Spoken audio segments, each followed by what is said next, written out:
Today on the screen is the truth about replacement theology, part 2. We did a part 1 maybe over a week ago, and this is part 2.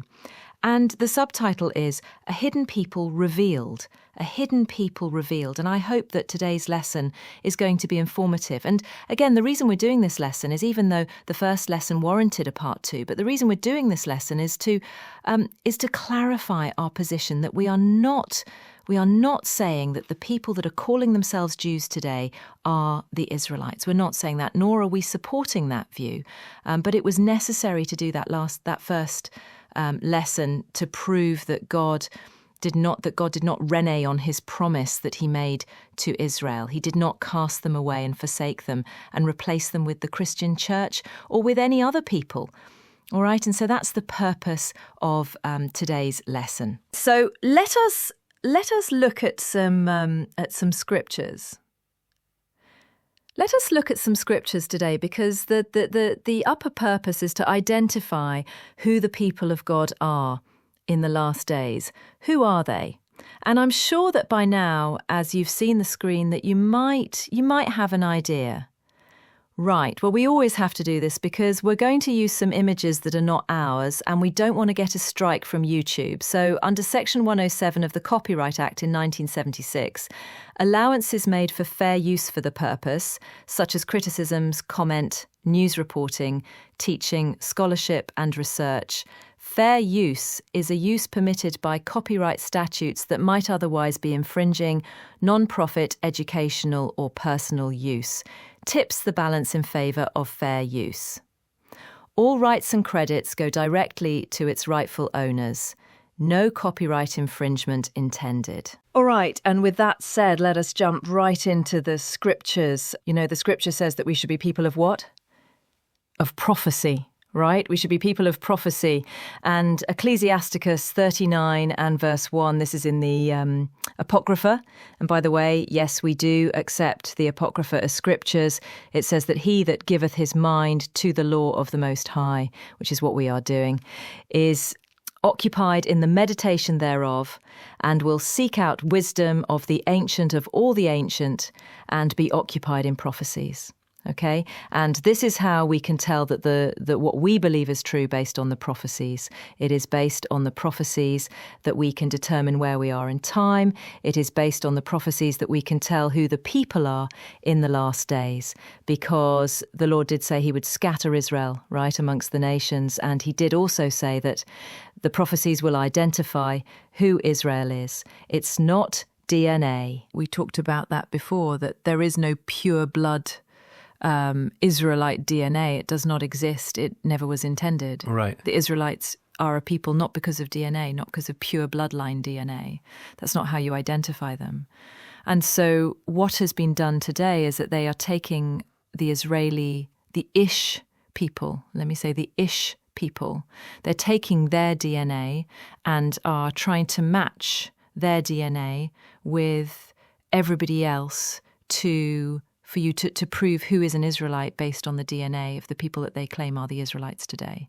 So what's happening is that Edom is taking the Ish DNA, and then they're trying to match it with everybody else's DNA to prove who is Israel.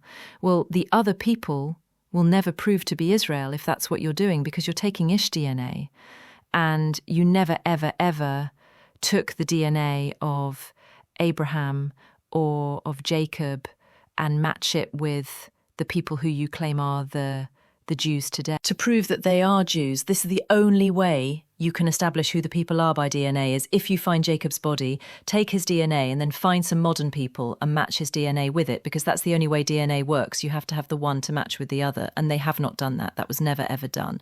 So this idea of now trying to take these Ishish people's DNA and try to find other people to match with it is in itself pseudoscience. But God never, ever created a pure Israelite bloodline through DNA. He never did it.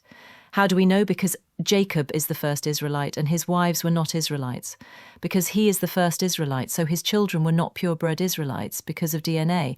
So none of the 12 boys that came from Jacob through these 4 women had pure Israelite DNA. So it's a futile attempt to use DNA, is the reason we do not use DNA, but we use the prophecy because God says that there are certain things that will happen to the Israelite people to identify them this and distinguish them from everybody else. And who are those people today?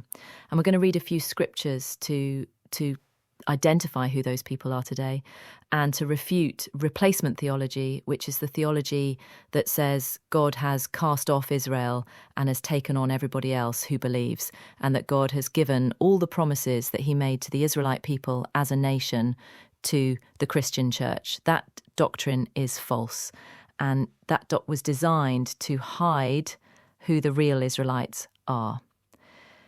Now, in our subtitle, as you can see, it says here, a hidden people revealed.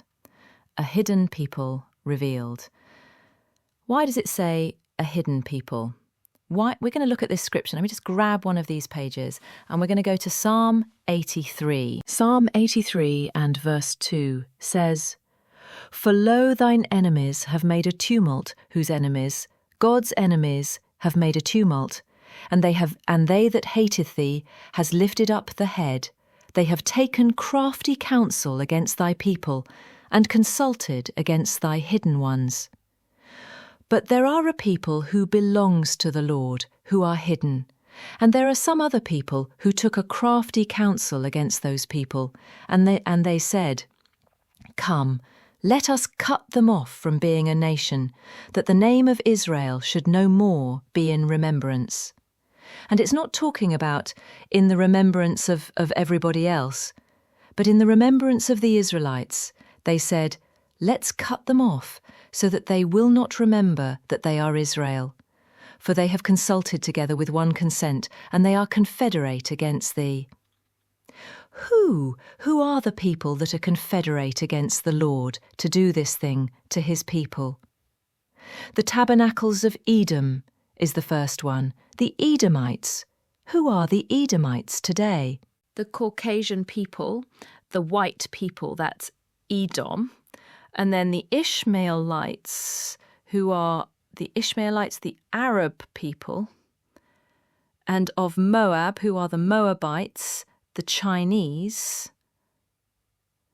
And of the Hagarenes, some Hamite people.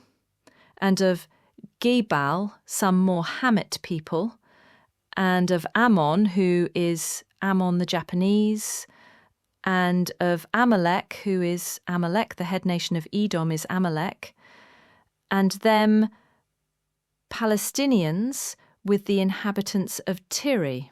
Now, in our monologue earlier, we talk about the people of Tyre, who are what? Hamites. And what did the scripture say they do? They serve up the whole captivity to the Edomites. So, family, the people who have decided to obliterate and to destroy the people of God are all the nations that exist today. So, family, the people who have decided to obliterate and to destroy the people of God are all the nations that exist today. The Edomites, the Ishmaelites, the Moabites, some Hamites, other Hamites, Japanese, the head tribe of Amalek, of Edom, which is Amalek, and all the Palestinians and the people of Tyre and Zidon, the African and Palestinian people, and they are your enemies, and we have to understand this. All right, so how do we know who the people are that are God's people in the last days based on prophecy? And we're going to go to the prophecy that God himself made concerning Israel. We're going to go to the prophecy that God himself made concerning Israel.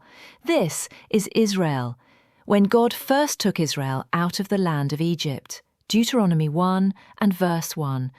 Israel's history after the Exodus. That's what we're going to be reading. And it says, verse 1, Say these be the words that Moses spake unto all Israel on this side of the Jordan in the wilderness.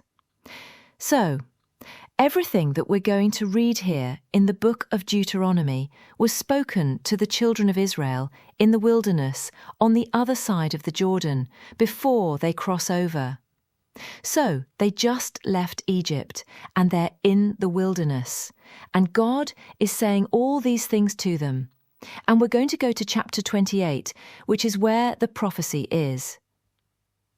And God said to Israel, that, he says, if thou shalt hearken diligently unto the voice of the Lord thy God, to observe and to do all the commandments which I have commanded these day, that the Lord thy God will set thee on high above all nations of the earth. Now did Israel hearken and keep the commandments?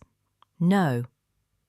So then the Lord also had the consequences if they did not, and he says, but if it shall come to pass, here's another prophecy, it shall come to pass that if thou wilt not hearken unto the voice of the Lord thy God, to observe and to do all his commandments and his statutes, which I command thee this day, that all these curses shall come upon thee and overtake thee.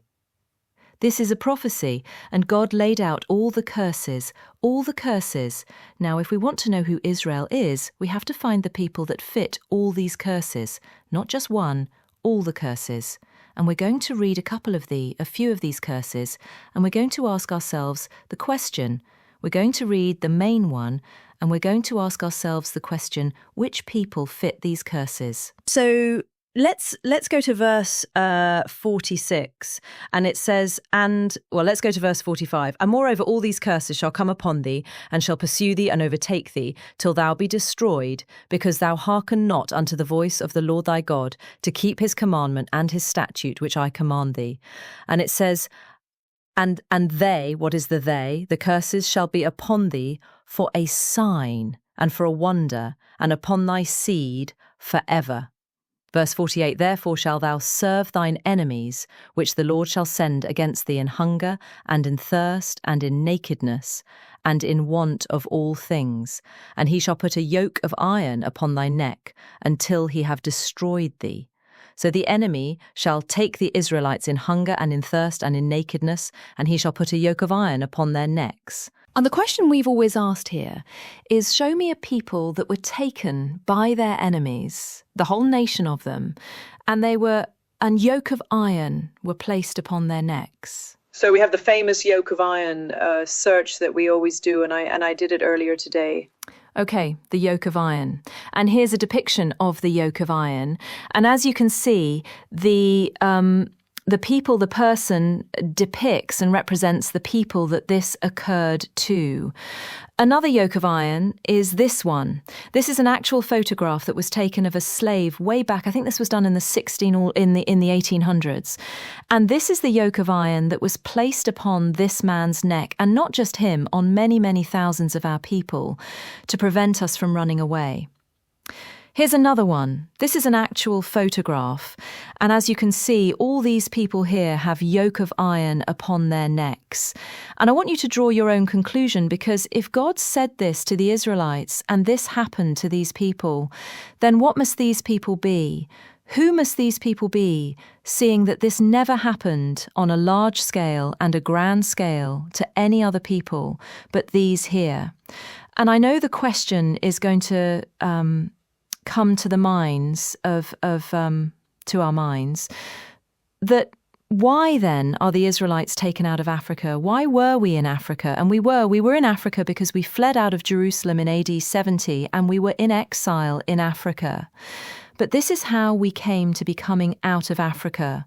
But it's not because we're Africans, it's because we're the Israelites, and we fit this curse. Okay, we fit this curse. Now we also read where it says that we shall be taken, naked and in hunger, and in wants of all things. We just read that. Well, here is a depiction. This is not an actual photograph, but this is a depiction based on historical record of how we were brought over as slaves. And this is a cutaway section of a slave ship. And this is a certain people in the hall of the ship. And I hope that this is big enough that you can see it.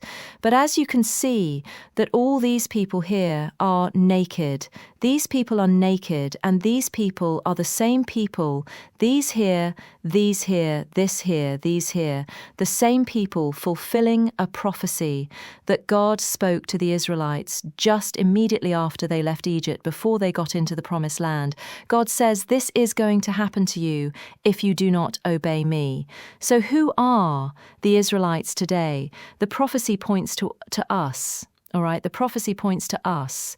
Now, not only did it say we're going to be taken naked and in hunger and have yokes of iron upon our necks, it also tells us how verse 68 of Deuteronomy, it says, and the Lord shall bring thee into Egypt again with ships.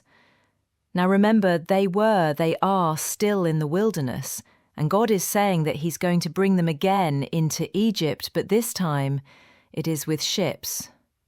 Now the Lord did tell the Israelites that they're not going to go back to this Egypt when he took them out of Egypt. He says, these Egyptians that you see this day, you shall see them no more again. So this Egypt that they're going to be taken to is another place that's going to require ships. And it says, and by the way whereof I spake unto thee, thou shalt see it no more again. The Lord is telling the Israelites that you're not going to see this place again where you are now, but you're going to be taken to another place which is called Egypt. And there you shall be sold unto your enemies for bondmen and bondwomen, and no one will buy you. No one shall buy you. And this buy you here means no one will redeem you. So who are the people that were sold as slaves? Let us see if we can find any depictions of people sold by slaves. First we saw that they were naked in the slave boats. And this is another depiction of these people. All right, and they are of a certain people that this never occurred to, except these people. All right, and these people are in a holding cell, somewhere where they're waiting to be sold. This, by the way, family is a very interesting pit to this one right here, because this is an actual photograph of a certain people being brought into slavery on ships. And there are some other people standing behind them with guns, and some other people guarding them here in the front. And this is an actual photograph, and this is an actual fulfillment of the prophecy of Deuteronomy 28 that God said would happen to Israel. And I was very curious about this photograph because, when I was doing my research, I never knew that this photograph existed. And I did some more digging on this photograph, and I want you to pay attention, family, about this. Right. I'm going to show you where this photograph came from, and this took some digging, but this is the Washington Informer. This is a news agency, much like the Daily Gleaner or the Daily Post or the Washington Post. Right. It is a newspaper, and it says here that the first steps of blacks on American soil, touted in 1619, in the year 1619.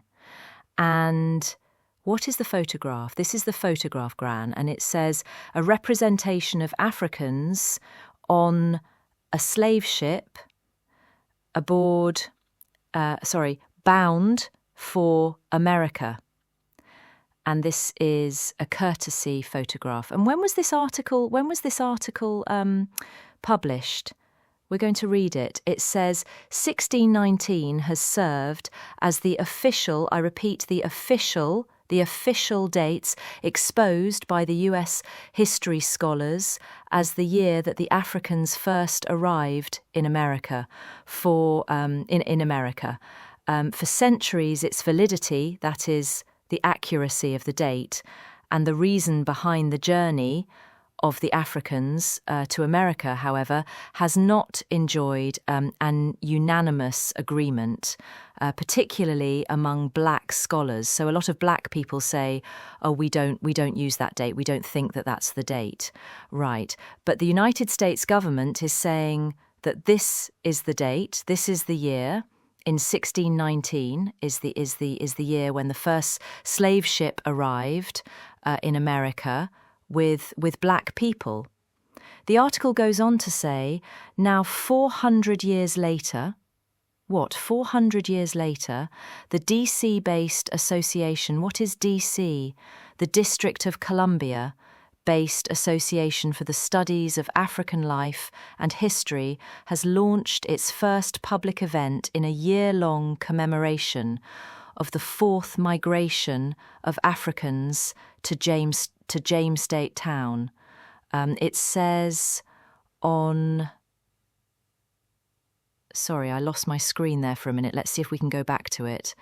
Okay, it says one of the first successful British colonies established in Virginia in 1619 with the discussions on the meaning of the year and its relevance throughout the centuries.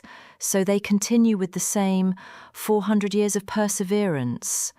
Why are they saying 400 years? Why is it that they never did this 300 years later or 250 years later?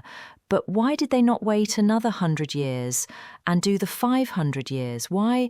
And by the way, you know that there is a paper, there is a legislation in Congress that ratifies this 400 years celebration, so that they are recognizing that from 1619 to, let me show you the date, February 6, 2019, this article was published, February 6, 2019, but they are saying that from 1619 to February 2019 is 400 years that we, the Israelites, have completed 400 years of slavery here in the Americas. Not just the United States, but in the Americas, because this is the date when it officially starts. Why? Because Leviticus, because Deuteronomy 28 says that you shall be brought to a place which is spiritually called what? Egypt on ships. What place is that? The United States. If you look at the back of United States dollar, you will see an Egyptian pyramid, because the place that is spiritually called Sodom and Egypt is the Americas. And why 400 years? Why 400 years? Because God did say to Abraham in Genesis 15, and he said unto Abraham, know of a surety that thy seed shall be a stranger in a land that is not theirs, and shall serve them, and they shall afflict them 400 years. And this is the only 400 years prophecy that God spoke to Abraham concerning his seed, not spiritual seed, it's actual seed that says that there shall be afflicted for 400 years. Now, the first Egypt, they were never in Egypt for 400 years and were afflicted for 400 years, right from the S journey until the day that we left Egypt the first time was 430 years, and for 215 of those years when we were first in Egypt, we were guest to the Pharaoh through Joseph, and we were never enslaved. So it was only 215 years that the slavery continued in the first Egypt. But this one is the only one that has been from 1619 to 2019, 400 years. And what happened since 2019? What has happened since 2019? Things has never been the same again. Things have never been the same since 2019. Why? Because the 400 years are up and the Lord is getting ready to deliver us. And I can go further to say that the events that we see now happening in the Gaza is the removal of one of the people that ought not to be there. If the removal of one of the people ought not to be there, because who are the people that ought to be there? These people that the Lord said that he will gather back from all the lands where he has scattered them, as he said in Deuteronomy chapter 30, the promise of the restoration. And it shall come to pass that when all these things shall come upon thee, the blessings and the curses which I have set before thee, and thou shalt call them to mind amongst all the nation where the Lord thy God has driven thee, and shall return unto the Lord thy God, which is what we have done. We are awakened as to who we are, and we have turned back to the Lord, and shall obey his voice according to all that have commanded thee this day, day, thou and thy children with all thine heart and with all thy soul, that then the Lord thy God will turn thy captivity. Isn't that what we read in Amos? Isn't that the same thing we read in Joel? Isn't this the same thing we read in Ezekiel 38 and 39? The restoration, that the Lord was going to turn the captivity around and have compassion upon thee, and will return and gather thee from all the nations, whether the Lord thy God has scattered thee. And we're in that time, family. We're in that time. And this promise that the Lord made to Israel, he never changed. All right? He never changed. I have a quick question about that. That the Most High said that he will return and gather. Yes. So that means if anybody's in the land today that was not gathered by the Most High is not the people, right? No. Okay. No. Anybody that's in the land today have fulfilled Luke 21 and verse 24. This is Yahushua himself say that they shall fall by the edge of the sword. Who is the they? The Jews, and shall be led away captive. Why is it that we keep seeing this word captive? Shall be led away captives into all nations, and Jerusalem shall be tread down by the Gentiles until the time of the Gentiles be fulfilled. Then what's going to happen after that? The return of Christ. There it is. So at the end of our captivity, at the end of the 400 years, which we have already accomplished, and that's the reason why I keep saying, family, that we are so close, we don't realise it, that all the prophecies except World War II and the second coming of Christ, which are the major ones, are the only two prophecies left to be fulfilled. The Euphrates is already up. Israel is already awakeners. We are the ones that have awakened to realise who we are. And as God cast away his people, no, as God cast away his people. No, Paul says it in Romans, and they say, oh, you know, Paul is the one that granted salvation to the Gentiles. But Paul says here in Romans 11 and verse 1, I say then, has God cast away his people? God forbid, verse 2. God has not cast away his people, which he foreknew. Who are the people that God foreknew? The Israelites. He has not cast us away. He has not replaced us with the Christian church, which is an institution that was created by our enemies, the Romans. And who are the Romans? The Edomites. They are the Romans, and all other Christian denominations come from them. And the basic tenet of all Christian religion and Christian denomination is replacement theology.